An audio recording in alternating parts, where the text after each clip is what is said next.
Black money ಅನ್ನೋದು ಒಂದು ದೇಶದ ಆರ್ಥಿಕತೆಯನ್ನು ಒಳಗೊಳಗೆ ಕೊರೆದು ಪೊಳ್ಳು ಮಾಡಬಲ್ಲ ಒಂದು ಕೆಟ್ಟ ಹುಳ.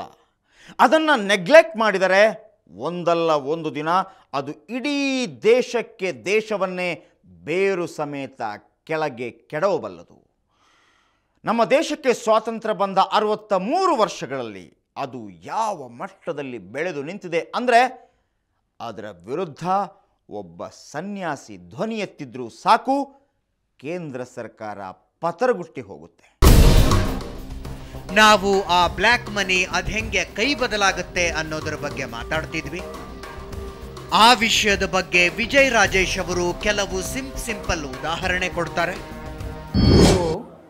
ಆಸ್ತಿಗಳನ್ನು ಏನಾದರೂ ಮಾರಿದಾಗ, ಉದಾಹರಣೆಗೆ ಬೆಂಗಳೂರಲ್ಲಿ ಯಾವುದೋ ಒಂದು ಸೈಟ್ ವ್ಯಾಲ್ಯೂ 25 ಲಕ್ಷ ಅಂತಂದಾಗ ನೀವು ರಿಜಿಸ್ಟರ್ ವ್ಯಾಲ್ಯೂ ಎಷ್ಟು ಅಂತ ಕೇಳ್ತೀರಿ. 12 ಲಕ್ಷ ಅಂತ ಹೇಳ್ತೀವಿ. ಆ ಮಿಕ್ಕಿದ್ದೇನೊಂದು 13 ಲಕ್ಷ ಇದೆ, ಅದು ಕಪ್ಪಣ ಆಗಿಬಿಡುತ್ತೆ. ಅದೊಂದಾಗುತ್ತೆ. ಆಮೇಲಿಂದ ನಮ್ಮ ಸಾಮಾನ್ಯವಾಗಿ ನಮ್ಮ ಸರ್ಕಾರಿ ಏನು ಈ ಟೆಂಡರ್ಗಳನ್ನ ಕರೆದು ಕೆಲಸಗಳನ್ನ ಅಷ್ಟೇ ಬ್ರಿಡ್ಜು, ರೋಡು ಆ ಥರದ್ದು ಮಾಡ್ತಾರೆ. ಅದನ್ನು ತಗೊಳ್ಳೋರು ಕೆಲವು ಹಂತಗಳಲ್ಲಿ ವಾಪಸ್ ಕೊಡಬೇಕಾಗತ್ತೆ ಹಣ. ಯಾರ್ಯಾರು ಅವ್ರಿಗೆ ಫೇವರ್ ಮಾಡಿರ್ತಾರೆ, ಆ ಟೆಂಡರ್ ಕೊಡ್ಸಿರ್ತಾರೆ, ಅದು ಓಪನ್ ಸೀಕ್ರೆಟು. ಸೊ ಅವ್ರು ಅದನ್ನು ಜನ್ರೇಟ್ ಮಾಡ್ತಾರೆ. ಈಗ ಅದನ್ನು ಯಾರು ರಿಸೀವ್ ಮಾಡ್ತಾರೆ, ಒಬ್ಬ ಅಧಿಕಾರಿಗಳಿರ್ಬೋದು ಅಥವಾ ನಮ್ಮ ಮಂತ್ರಿಗಳಿರ್ಬೋದು. ಸೊ ಅವ್ರಿಗೆ ಅದು ಕಪ್ಪು ಹಣ ಆಗಿಬಿಡುತ್ತೆ. ಹಾಗೆ ಸಂಗ್ರಹವಾದ ಬ್ಲ್ಯಾಕ್ ಮನಿ ಸಣ್ಣ ಮೊತ್ತದ್ದಾಗಿದ್ರೆ ಅದನ್ನ ಇಲ್ಲೇ ಕದ್ದು ಮುಚ್ಚಿ ವೈಟ್ ಮಾಡಿಕೊಂಡು ಬಿಡ್ತಾರೆ. ಆ ಕಳ್ಳದಾರಿ ಬಗ್ಗೆ ವಿಠಲ್ ಶೆಟ್ರು ಎಕ್ಸ್ಪ್ಲೇನ್ ಮಾಡ್ತಾರೆ. ಹಿಂದೆ ಬ್ಯಾಂಕ್ನ ಆಯಕಟ್ಟಿನ ಜಾಗಗಳಲ್ಲಿ ನೌಕರಿ ಮಾಡಿರೋ ಇವರು ಇಂಥ ಕೇಸ್ಗಳನ್ನ ಅದೆಷ್ಟು ನೋಡಿದಾರೋ. ಕೆಲವರು ಸಲ ಏನಾಗುತ್ತೆ ಅಂದರೆ ಈ ಸಣ್ಣವರಿಗೆ ಲಾಟ್ರಿ ಎಲ್ಲ ಹೊಡೀತದೆ. ಲಾಟ್ರಿ ಹೊಡೆದ್ರೆ ಈ 5 ಕೋಟಿ 10 ಕೋಟಿ ಮೊದಲೆಲ್ಲ ಲಾಟ್ರಿ ಹೊಡಿತಾ ಇತ್ತು. ನೀವು ಲಾಟ್ರಿ ಹೊಡೆದ್ರೆ ಅದಕ್ಕೆ 35% ಟ್ಯಾಕ್ಸ್ ಕೊಡ್ತಾರೆ. ಅದಕ್ಕೆ ಈ ಬ್ಲ್ಯಾಕ್ ಮನಿ ಇದ್ದವ್ರು ಏನು ಮಾಡ್ತಾರೆ, ಆ ಲಾಟ್ರಿ ಟಿಕೆಟನ್ನು ಅವನಿಗೆ ಫುಲ್ಲು 10 ಕೋಟಿ ಕೊಟ್ಟೇ ತಗೊಳ್ತಾರೆ. ಇದು ಸರ್ಕಾರದಿಂದ ಆ ಲಾಟ್ರಿ ಇದರಿಂದ 6.5 ಕೋಟಿ ತಗೊಳ್ತಾರೆ. ದೆನ್ ಇದು 6.5 ಕೋಟಿ ವೈಟ್ ಮನಿ ಆಯಿತು. ಇದು ಇಲ್ಲೇ ನಡೆಯೋ 10-20 ಕೋಟಿ ಬ್ಲ್ಯಾಕ್ ಮನಿಯ ಮಾತಾಯಿತು. ಆದರೆ ಸದ್ಯದ ಪರಿಸ್ಥಿತಿಯಲ್ಲಿ ಅದು ತೀರಾ ಸಣ್ಣ ಅಮೌಂಟು. ಈಗೇನಿದ್ರು 1000 ಕೋಟಿಯ ಮಾತು ಸ್ವಿಸ್ ಬ್ಯಾಂಕ್ ಅಕೌಂಟ್ದೇ ಸುದ್ದಿ. ಇಲ್ಲಿನ ದುಡ್ಡು ಅಲ್ಲಿನ ಅಕೌಂಟ್ಗೆ ಅದು ಹೆಂಗ್ ಹೋಗುತ್ತೆ ಅನ್ನೋದಕ್ಕೆ ಒಂದು ಸಿಂಪಲ್ ಎಕ್ಸಾಂಪಲ್ ಇಲ್ಲಿದೆ ನೋಡಿ. Material received. Hand over the money to the concerned party. Identity 1000 rupees Indian currency. Serial number 5BD 7114-592. Under invoicing ಅಂತ ಹೇಳ್ತೀವಿ. ಅಂದರೆ ನಾವು ಈ ದೇಶದಿಂದ ರಫ್ತು ಮಾಡ್ತೀವಿ. ರಫ್ತು ಮಾಡಿದಾಗ ಅವನಿಗೇನು ಹೇಳ್ತೀವಿ, ಇದರ ಬೆಲೆ 100 ರೂಪಾಯಪ್ಪ, ಆದರೆ ನಾನು ನಿನಗೆ 50 ರೂಪಾಯಿನೇ ಬೆಲೆ ಹಾಕ್ತೀನಿ. ಇದ್ರ ಮೇಲೆ 50 ರೂಪಾಯಿ ಕಳಿಸ್ಕೊಟ್ಬಿಡು, 50 ರೂಪಾಯಿನ ಆ ಅಕೌಂಟಲ್ಲಿ ಹಾಕ್ಬಿಡು. ಸೊ ಅವನಿಗೇನು, ಅವನಿಗೆ 100 ರೂಪಾಯಿ ಬಿಲ್ ಹೋಗುತ್ತೆ. ಇಲ್ಲಿಂದ ಹೋಗ್ತಾ 50 ರೂಪಾಯಿ ಬಿಲ್ ಹೋಗುತ್ತೆ. ಅಲ್ಲೋದ್ಮೇಲೆ ಒಂದು 100 ರೂಪಾಯಿ ಬಿಲ್ ಕೊಡ್ತೀವಿ ಸರ್. ಆಮೇಲೆ ಸಾಫ್ಟ್ವೇರು ಈ ಥರದ್ದೆಲ್ಲ ಏನಂದ್ರೆ ಹೇಗೆ ಹೋಗುತ್ತೆ, ನೀವು ಫಿಸಿಕಲಿ ಯು ಕಾಂಟ್ ಸಿ. ನಾನೊಂದು ಸಿಡಿಲಿಟ್ಟು ಇದರ ಬೆಲೆ 100 ರೂಪಾಯಿನ ಅಂತ ಹೇಳಿದ್ರು ನೀವು ನಂಬಬೇಕು, 1 ಲಕ್ಷ ಅಂತ ಹೇಳಿದ್ರು ನಂಬಬೇಕು, 1 ಕೋಟಿ ಅಂದರೂ ನಂಬಬೇಕು, 100 ಕೋಟಿ ಅಂದ್ರೂ ನಂಬಬೇಕು. ಅಥವಾ ನನಗೆ ಸಿಡಿನೇ ಬೇಡ, ಆನ್ಲೈನಲ್ಲಿ ಮೇಲಲ್ಲಿ ಹಾಕಿ ಕಳಿಸ್ತೀನಿ, ಅದ್ರ ಬೆಲೆ ಅದಕ್ಕೊಂದು ಇನ್ವಾಯ್ಸ್ ಕಳಿಸ್ತೀನಿ. ನೀವು ಹೇಗೆ ವ್ಯಾಲ್ಯೂಯೇಟ್ ಮಾಡ್ತೀರ ಅದನ್ನು? ಸೊ ಹಾಗಾಗಿ ಅಲ್ಲಿ ನಾನು 50 ರೂಪಾಯಿ ಮಾತ್ರ ಇಲ್ಲಿ ತೊಗೊಂಬರ್ತೀನಿ, ಮಿಕ್ಕಿದ 50 ರೂಪಾಯಿ ಅಲ್ಲಿ ಅಂದರೆ ಸ್ವಿಸ್ ಬ್ಯಾಂಕ್ ಅಥವಾ ಅದರಂಥ ಟ್ಯಾಕ್ಸ್ ಹೆವನ್ಸ್ ಅನ್ನಿಸ್ಕೊಂಡಿರೋ ದೇಶಗಳಲ್ಲಿನ ಬ್ಯಾಂಕ್ ಅಕೌಂಟ್ಗೆ. ಇದು ಭಾರತದಿಂದ ಹೊರಗಿನ ದೇಶಗಳಿಗೆ ವಸ್ತುಗಳನ್ನು ಎಕ್ಸ್ಪೋರ್ಟ್ ಮಾಡೋರ ಮಾತಾಯಿತು. ಆದರೆ ಇಲ್ಲೇ ಇದ್ಕೊಂಡು ಬ್ಲ್ಯಾಕ್ ಮನಿ ಮಾಡಿಕೊಂಡವರು ಕೂಡ ಅಲ್ಲಿಗೆ ದುಡ್ಡು ಸಾಗಿಸ್ತಾರಲ್ಲ, ಅದು ಹೆಂಗೆ? ಅದಕ್ಕೆ ಹವಾಲಾ ವ್ಯವಸ್ಥೆ ಇದೆ. ಇವರು ಇಡೀ ಪ್ರಪಂಚದಲ್ಲಿ ಅವ್ರದ್ದು ನೆಟ್ವರ್ಕ್ ಇರುತ್ತಂತೆ. ಹೇಗೆ ಅಂದರೆ, ನೀವು ನನ್ನ ಸ್ನೇಹಿತರು, ನೀವು ಲಂಡನ್ನಲ್ಲಿದ್ದೀರಾ, ನಾನಿಲ್ಲಿ ಬೆಂಗಳೂರಲ್ಲಿದ್ದೀನಿ, ನಮ್ಮಿಬ್ಬರಿಗೆ ಕಾಂಟ್ಯಾಕ್ಟ್ ಇರುತ್ತೆ. ಸೊ ನಾನು ಯಾರ್ಯಾರಿಗೆ ಲಂಡನ್ಗೆ, ಇಲ್ಲಿಂದ ಯಾರೋ ಕೆಲವರು ಲಂಡನಲ್ಲಿ ದುಡ್ಡು ಕಳಿಸ್ಬೇಕು ಅಂತ ತಿಳ್ಕೊಳ್ಳಿ.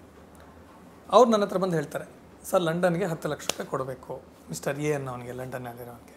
ಕೋಡ್ ವರ್ಡ್ಸ್ ಎಕ್ಸ್ಚೇಂಜ್ ಆಗುತ್ತೆ. ಇಂಥ ಕೋಡ್ ಒಂದು ನಿಮ್ಗೆ ಹೇಳಿದ್ರೆ ಅದ್ರದ್ದು ಕೊಡಿ ಅಂತ ಹೇಳ್ತೀನಿ. ನಾನು ನಿಮಗೆ ಫೋನ್ ಮಾಡಿ ಹೇಳ್ತೀನಿ, ಇದು ಬಂದಿದ್ದು 10 ಲಕ್ಷ ಬಂದಿದೆ, ಇಂಥವನಿಗೆ ಇಂಥ ಕೋಡ್ ವರ್ಡ್ ಬರ್ತೀನಿ 10 ಲಕ್ಷ ಕೊಡಿ ಅಂತ. ಅದೇ ಥರ ಲಂಡನ್ನಲ್ಲಿರೋ ಕೆಲವು ವ್ಯಕ್ತಿಗಳು ಇಂಡಿಯಾಗೆ ಕಳಿಸ್ಬೇಕು ಅಂತ ಆಸೆ ಪಡ್ತಾ ಇರ್ತಾರೆ. ಸೊ ನೀವು ಅದನ್ನು ನನಗೆ ಹೇಳ್ತೀರಾ ಫೋನ್ ಮಾಡಿ, ನೋಡಪ್ಪ ಅಂತ. ಸೊ ಆ್ಯಕ್ಚುಲಿ ಕ್ಯಾಶ್ ಮೂವ್ ಆಗೋದಿಲ್ಲ ಇಲ್ಲಿಂದ, ಇಲ್ಲಿಗೆ ಎಕ್ಸ್ಚೇಂಜ್ ಆಗಿಬಿಡುತ್ತೆ. ನಾನು ಇಲ್ಲೇ ತಗೋತಾ ಇರ್ತೀನಿ, ಇಲ್ಲೇ ಕೊಡ್ತಾ ಇರ್ತೀನಿ. ಆಮೇಲಿಂದ ಅದು ಒಂಥರ ಮಾಡ್ತೀವಿ, ದಟ್ ಈಸ್ ಹವಾಲಾ ಅಂತ. ಹಾಗೆ ಹವಾಲಾ ಮೂಲಕ ಹೋಗೋದು ಕೂಡ ಸಣ್ಣ ಪ್ರಮಾಣದ ದುಡ್ಡಷ್ಟೇ. ಈಗೇನಿದೆ, ಹಣ ಅಂದರೆ ಕೈಲಿ ಕರೆನ್ಸಿ ಇರಬೇಕು ಅಂತಿಲ್ಲ.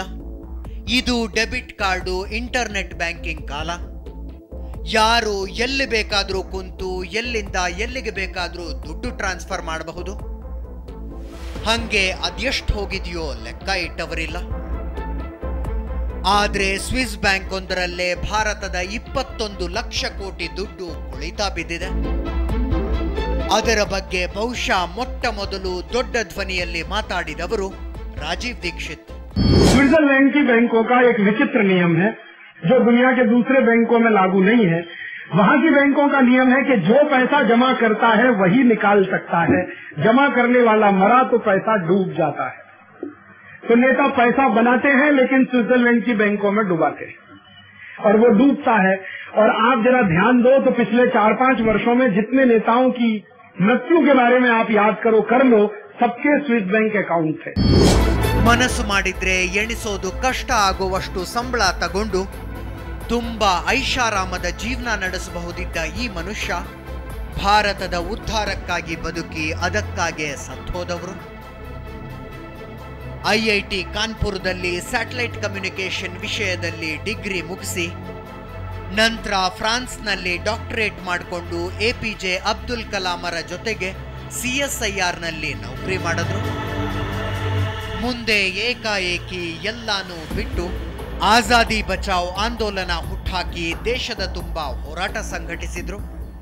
ರಾಜೀವ್ ದೀಕ್ಷಿತರ ಬಗ್ಗೆ ನಮ್ಮ ದೇಶದಲ್ಲಿ ಅನೇಕರಿಗೆ ಗೊತ್ತು.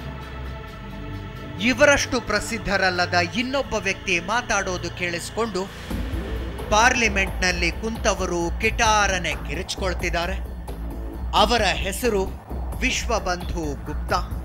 मैं प्रणब मुखर्जी से मिला जो भारत के वित्त मंत्री हैं।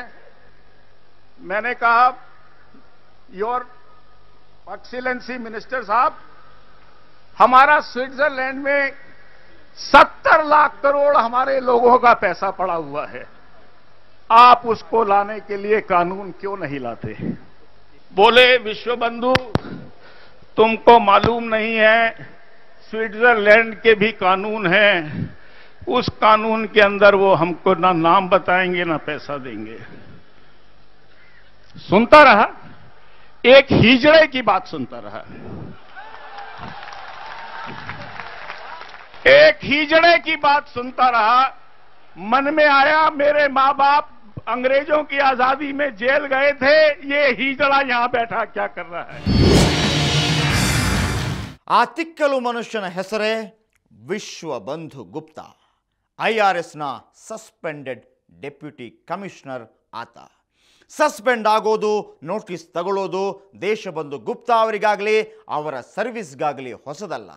ಆದರೆ ಯಾವಾಗ ಅವರು ದೊಡ್ಡ ದೊಡ್ಡ ತೆರಿಗೆಗಳ್ಳರ ಹೆಸರನ್ನು ಬಾಯ್ಬಿಟ್ಟಿದ್ದಾರೋ, ಯಾವಾಗ ಅವರು ದೊಡ್ಡವರ ಬ್ಲ್ಯಾಕ್ ಮನಿ ಬಗ್ಗೆ ಮಾತಾಡಿದ್ದಾರೋ ಆವಾಗೆಲ್ಲ ದೇಶಬಂಧು ಗುಪ್ತಾ ಸಸ್ಪೆಂಡ್ ಆಗಿರೋದೇ ವಿಶೇಷ. ಹಾಗಾದರೆ ಅವರ ಹತ್ರ ಇರೋ ಆ ಮಾಹಿತಿಯಾದರೂ ಏನು? ಒಂದು ಸಣ್ಣ ಬ್ರೇಕ್ ತಗೊಳ್ಳಿ, ಆನಂತರ ಆ ವಿವರ ಹೇಳ್ತೀನಿ.